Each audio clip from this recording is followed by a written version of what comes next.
When I heard the title of this epic story, Is God Is, so many thoughts came to mind. I never want to define what something is because it's really up to everyone else's interpretation when you actually lean into this story and this epic journey, this epic road trip. This story about two sisters, this story about a mother and her daughters, this story about a father and his daughters, a story about a father and his children, a story about two sisters on a journey. There are so many layers to the title that it would be a disservice for me to even try to define it. I would describe her as someone who is navigating the world in a way, was navigating the world for two. Because of Anaya's injuries that seem to be more apparent to another human versus my injuries that are on my arm, because Anaya's injuries are on her face, her burns are on her face. I represent the both of us in our worlds, and I've absorbed the world a little differently than Anaya has. Let's just say I take on a lot of both of our hearts, and it's a lot on Racine, what she's carrying for the two of them. You know, they are absolutely resilient, two young resilient women in a world that, you know, kind of the unfortunate circumstance of their childhood fires, but they're not aware of their of what exactly happened. So when we meet them, we see these two beautiful girls who have made a way for themselves in the world. And that means that they build their own happiness. They've built their own joy. They have, you know, it's not to say they're, again, resilient survivors of these burns, but they have been in the world and navigating the world on their own for so long. And when we do meet them, their world has changed. And they go on this journey that you will see. I love that woman so much. We had each other to lean on, as well as a beautiful production, a beautiful crew. But we were together, and we were together on camera. And, you know, a lot of the times we did lean on each other. And it was about talking through the moments in between and the history that we've built together as Racine and Anaya, and just continuing to expand on that history and dissect that history and understand it. I am forever changed by working with Mallori and working on this production. She's my sister for life. I've been following Aleshea Harris for quite some time, so when Is God Is appeared in my inbox to audition, I was honored, like beyond honored, and it was like one of the best screenplays I've ever read in my life. Every single moment, and if you ever read the play Is God Is, the play itself, even the font in which Aleshea writes in, and the way that the words are sort of flipped upside down, and every punctuation in the play, everything is meticulously crafted. This is like some serious stuff, you know? People call themselves an artist. Aleshea Harris is all of the above. So for her to adapt it into a screenplay and then also to be directing her story, her creation, I sat in awe watching her work. I will never forget the experience of watching her craft her story aesthetically and obviously with visuals, but also the way that she writes. It's in a certain rhythm, in certain spells, and I revere her. I honor her. I'm grateful to even be in her orbit. I'm grateful to have been a part of this experience. So working with this cast. So what we're talking about is like not just anyone. These are giants. These are giants to us Black women. Vivica A. Fox and Erika Alexander are like we grew up watching these women. So to even be acting with them was like beyond. And Sterling, I've been watching Sterling on the stage as a theater actor for so long too. And I will never forget, I saw Sterling K. Brown in Susan Laurie Parks' A Father Comes Home from the War.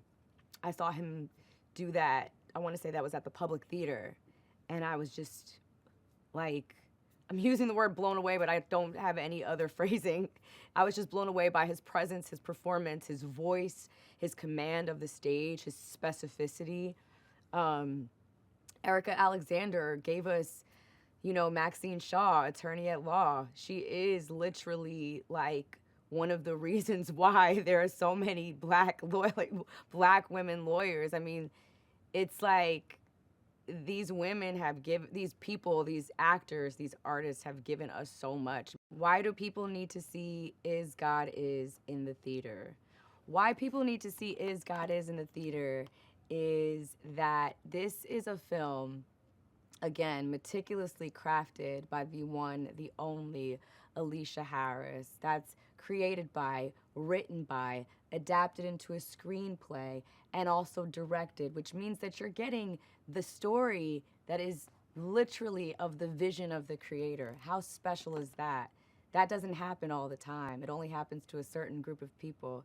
And guess what? It's happening now, and you get to actually experience that.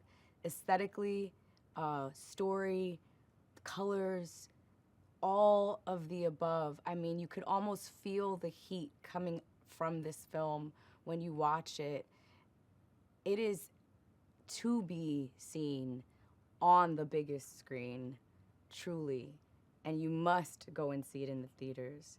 Do yourself a favor. Don't do yourself a disservice. I think that the title, to me, always felt like a question and an answer, right? It's, is God, God is. Or at least that's how I always thought about it. And I don't think that it necessarily meant an implication of like God in a literal sense or like in a religious sense. It just felt like when I read it, these characters were on this journey to understanding whether or not that there was a larger meaning in themselves and to life. And that's what the seeking of God feels like, right? The question of whether or not God, this larger thing, this larger meaning for why people are the way they are and why they come from what they come from is the way it is. And I think that throughout the journey of the story, that question is answered. I think I just really get Kara. Like, as a person, I get her. I love her. I think that there's something to when you really, really have a true friendship and kin with someone, you naturally mirror each other's movements and speech patterns. However, Aleshea was really, really smart in making sure that we had extra rehearsal time. So we came in 2 weeks before we even started filming, and we were in rehearsal studios practicing with each other, working in tandem, moving in tandem. We would do exercises where we were looking in the mirror and we would look at each other and try to say what the other person was thinking or do like a movement that the other person was going to do next. So Aleshea made sure that we were bonded in that way, but it happened naturally, very, very naturally. The differences between Anaya and Racine is that Racine is someone who is bold, right? She's the twin that's bold. She's the twin that's not afraid to say what she wants to say. And she's kind of the mouthpiece for Anaya, who's a lot more withdrawn and sensitive and thoughtful. I think that Anaya is led by her emotions, whereas Racine is led by her instincts. And I think that as the story goes on, you kind of see Anaya become her own protector. Her scars, I found when I was working on her and trying to find her, felt like the crux of her being, right? They are this thing that she cannot detach herself from, that she feels like she needs to hide, but it's also kind of a mask in a way. I think it's a shield. I think that they shield themselves with their scars. And I also think that it really informed what she wanted as a character so much. I think that what she wanted ultimately was just to be normal. We kept talking about what they wanted, and we kept finding that it came from, they just wanted love, they just wanted acceptance, and they wanted to be normal. I think that to Racine, Ruby was a mythic figure, right? I mean, we do see her introduced as a character as this very mythic, mystical being in this like Southern Gothic environment, which is so cool. But I always felt like, even reading the play, that Anaya saw Ruby as a mother. I think that Anaya just wanted a mom, and I think that she also just wanted a dad. These are two orphans that like never knew their parents. And I think that in the same way that Racine revered her, Anaya really just needed her. Working with this cast, working with this director was incredible. I am so honored. I feel really, really honored to be in this movie. When I was watching it by myself, I was like super moved by the fact that I was even in it, and the fact that I was in it with these huge legends that I look up to, you know? I think Aleshea is brilliant. I think that I am so inspired by her bravery to helm this film herself. She wrote it, she directed it, she made sure that it was exactly the story that she wanted to tell. And she made sure that everybody in the room who was working with her knew that too. And so I think that Aleshea is an inspiration to every Black woman out there who wants to create something, that when you want to create something, you do it yourself. You do it yourself and you make sure that it's done right. And I'm proud to be in it with the people that I am in it with. Is God is a Southern Gothic Western that deals with rage within your family, the bond of sisterhood, the fun with family, the adventure with family, retribution, beauty, the beauty within family, sisterhood, an unbreakable bond of sisterhood. And honestly, it's bold, it's audacious, it's chilling. Ooh, it is genre defying. Like, I think it's so hard to just say a few words about the film, because it literally is one of the most original films I've ever been a part of. Was made for theaters, right? This story was written as a play first, and it was written in the fashion of a Greek Odyssey. I mean, I keep saying this, but that's what struck me the most about this story. That's what made it so brilliant and unique to me, is that this was made to be shared with other people. I think that not going to see it in a theater, not going to see it with other people would be a shame to you as an audience member, because it's meant to be shared. It's meant to be communed with. You know, this story is really truly fashioned in the spirit of theater. I think life for Angie, on the outside looking in, the veneer of it seems beautiful. You know, white picket fence. All things are working harmoniously, but in reality, it is toxic. It's violent. And change is absolutely necessary in order for Angie to thrive and survive and be free. Yeah. I think when I was speaking to the incredible director that is Aleshea Harris, she and I talked through what was most important about shining light on with Angie. And I think, you know, she's a woman who made sacrifices for everyone. You know, she's given so much of herself as a mother, as a wife, and she honestly has not lived life in a way that she would have chose. I think if she could choose differently, she would have. And that's a hard thing to say, like, as a mother and as a wife. But I think that she is trying to figure out how to be happy and how to experience happiness and really understand what that means and not fake know what it means, but having experiences that really bring her joy and happiness. And I think that she is fighting for her right to do that. I loved working with Kara and Mallori, who play Racine and Anaya. I think they are just exceptional talents. And I think in this film, seeing them and meeting them for the first time, like, we had a lot of fun. As crazy as our scene is together, I really actually enjoyed sparring with them, and I'll leave it at that. Aleshea Harris is one of my favorite screenwriters. You know, I know she came in through playwriting, and this is from her play, Is God Is, adapted from her play.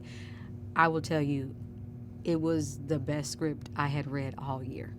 When I read this script, I was like, who is this Aleshea lady who wants me to be in this film? It is a yes. I mean, I was in the movie immediately. Like, I was laughing. If you can make me laugh in a script, you got me. I was crying. I was rooting for so many people. And I just thought her voice needs to be amplified. I need to help her in whatever way that I can. And I'm so happy that she has decided to take on a film like this and to, you know, just bring her heart and her soul into it. And for this to be your first film, Aleshea, for this to be Aleshea's first film out the gate, next level, just exceptional. I could not be more proud to be a part of your first film, Aleshea. When I spoke to Aleshea, we actually talked about my roots. I actually come from the Southwest, and I have a Southern Gothic background. And I discussed with her that's what I saw in the film, in the script, that I saw all sorts of things that meant something to me in a very different way. Aleshea Harris is one of the new amazing auteurs of this century. And I love that I'm in her film, but more importantly, I love that she exists at all. This is a big film. It's an epic film, and it certainly has a unique genre that it's touching and growing in. It'll remind people of different films that they've seen, but it is unique unto itself, and so I'm really proud to be in it. This is a very powerful story, and it's intense at times. It's also beautiful and new, and it feels like a fable or a folktale. She uses those words a lot, but it also feels very relatable because the pain and suffering and some of the things that the heroes want is relatable, and yet don't look at my character for any kind of reality. Divine is not going to provide it. She really is something out of more of folklore and very mystical place. Angie is a survivor, through and through. And I think that she, with each frame, gets bolder and bolder with standing up for herself. I think that's a beautiful thing to watch a woman who has endured so much like Angie make the choices that she makes in this film and not looking back while making those choices, like only moving forward, only looking to the sun, only looking to the horizon to get to the future that she deserves. I play Divine. I hesitate to say it's a role that I was born to play, but I think it kind of was. My father was a preacher. He was a boy preacher, a prodigy. My mother grew up in the church. I spent all my time in the Church of God in Christ, which is a very particular denomination, and then all the way up into Lutheran. I've spent a lot of times in front of the altar and behind the altar. And pastors are just humans, and Divine is very human, but she is divine. And there's a part of her that is stuck. She was the former girlfriend of the man. And obviously it didn't work out, but she's still holding out hope. So though it didn't work out, she's still holding out hope. And that's kind of sad because I think it's turned her and made her like the Tin Man. She can't move. She's got a son, and she's got a dedicated church of followers, and she's also got powers ungodly, for good and bad, and she has been unleashed in this film like Dickens might do, a famous character in his book. Divine is meant to be a pass-through character, somebody that you come to learn something, somebody that it can expose and reveal more. But she's also a good time. So I loved playing her. They're phenomenal actors. And they're also very unique human beings. I saw Kara on Broadway with Leslie Odom. I saw her do Pearly Victorious on Broadway. She was doing the Ruby Dee role, and Leslie Odom was doing the Ossie Davis role. I tell you, I never seen anything like her in my life. Never. I literally kept looking at her like, what is she doing? I'm not quite sure, but I'm here for it.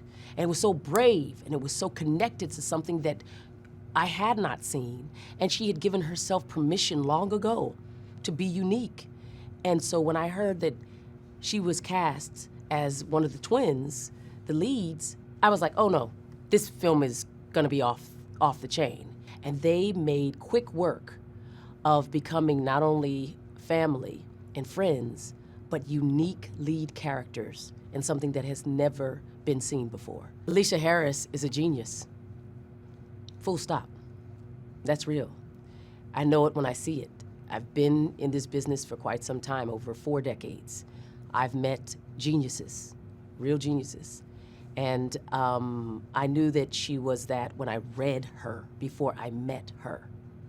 And I was excited to meet her. For one thing, she had the good sense to choose me. I'm a rabbit foot. That already makes her a genius. Ha! Yeah. High glory. And I'll just say that she's unique in this world because of the way she thinks, because of the aggressive way that she writes. She has a vision, and she sees it clearly, but she also has room to grow.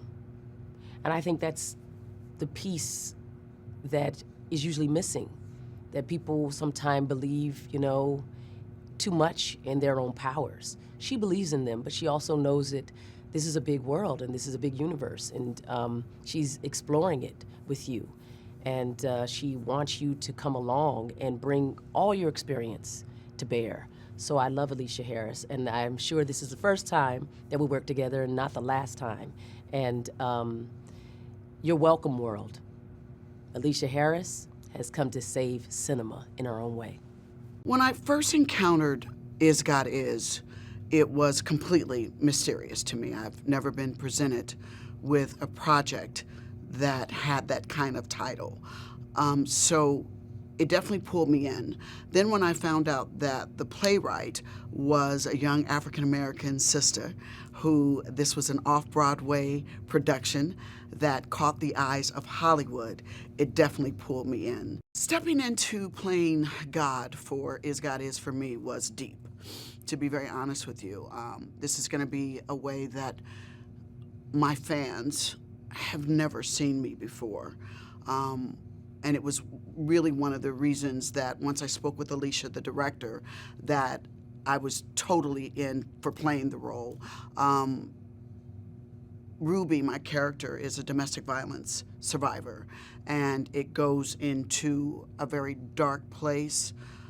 And so it just made it even more intriguing for me, especially when Aleshea explained to me that I would send my girls on a revenge mission. I had to embrace Ruby's pain.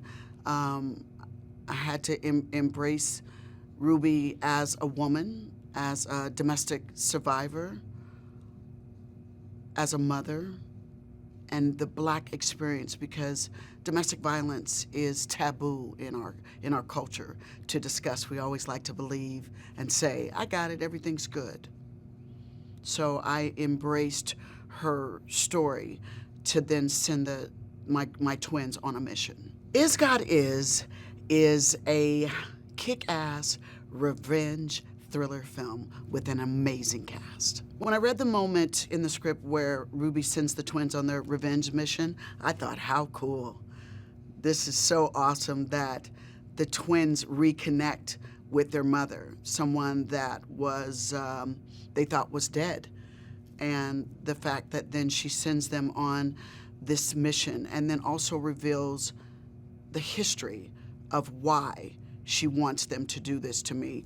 I thought it was really cool. And my dialogue was really, it sets the whole tone of the film. I want you to make your daddy dead, real dead. I give my kudos to my director, Aleshea, that she really helped me to embrace the pain that Ruby was experiencing.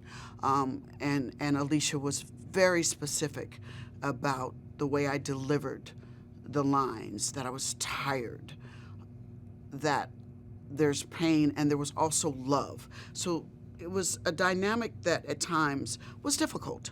You know, she'd be like, don't forget you're tired. Slow down. It's okay to feel the pain.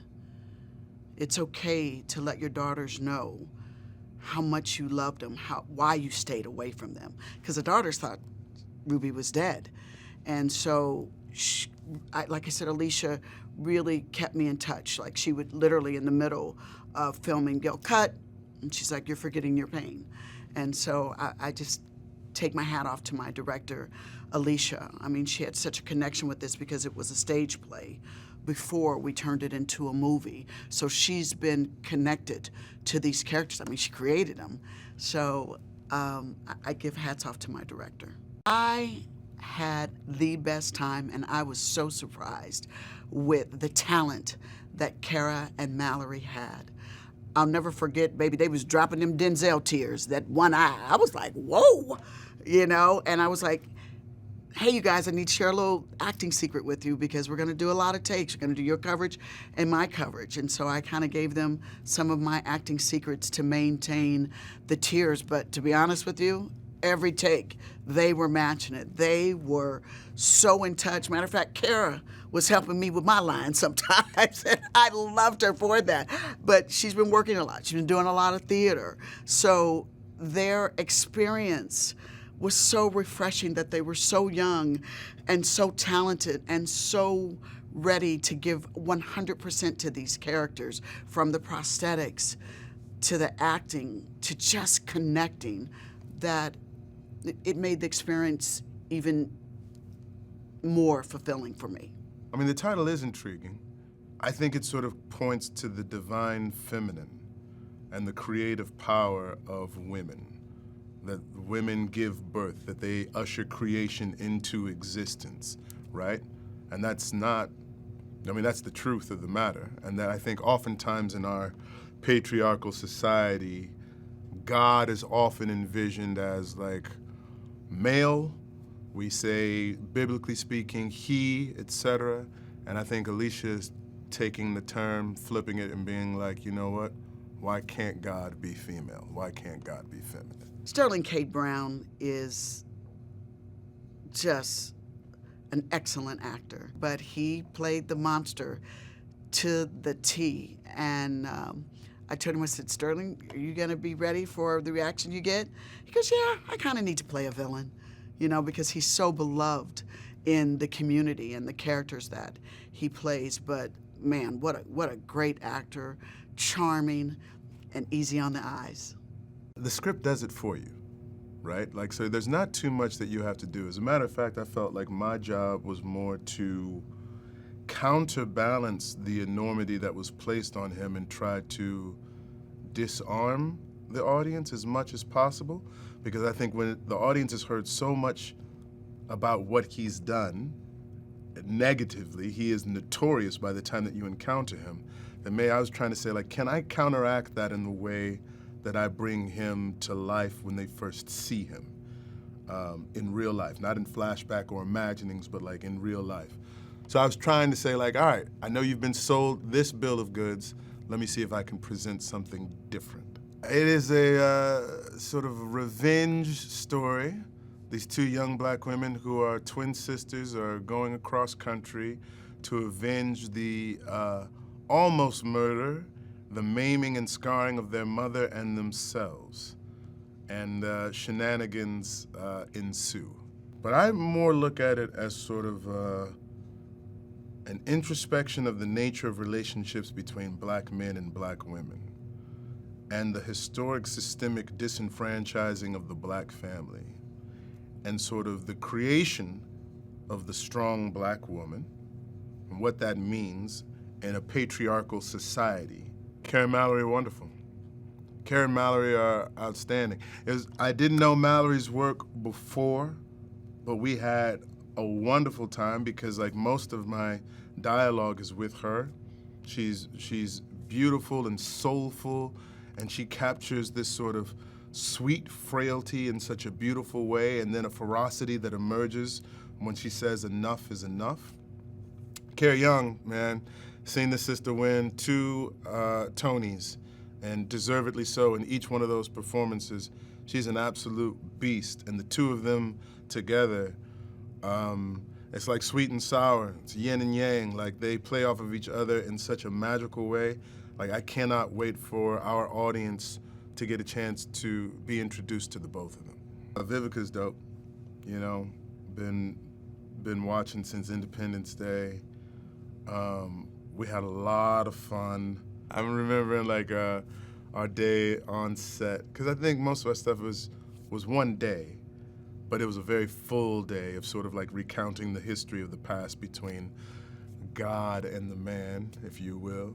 But fun, playful, you know, a pro who's been doing it for so long, drops in when it's time to go, and then when it's not time to go, enjoys herself immensely. Loved it.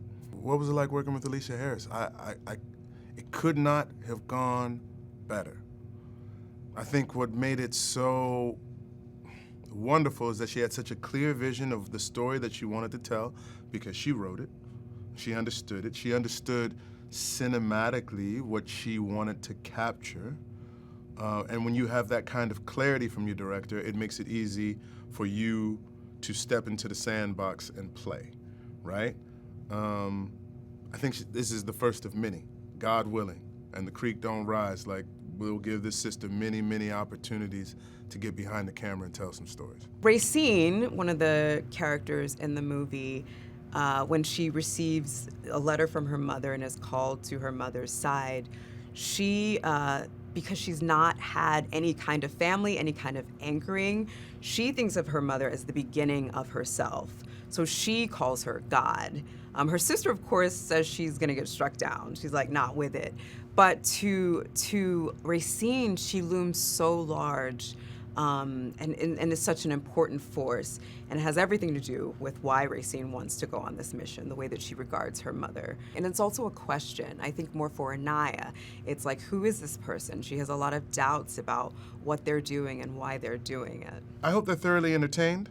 I hope that there is a continued thirst for original stories, right? With Black folks front and center in the telling of those stories. I hope they tell a friend.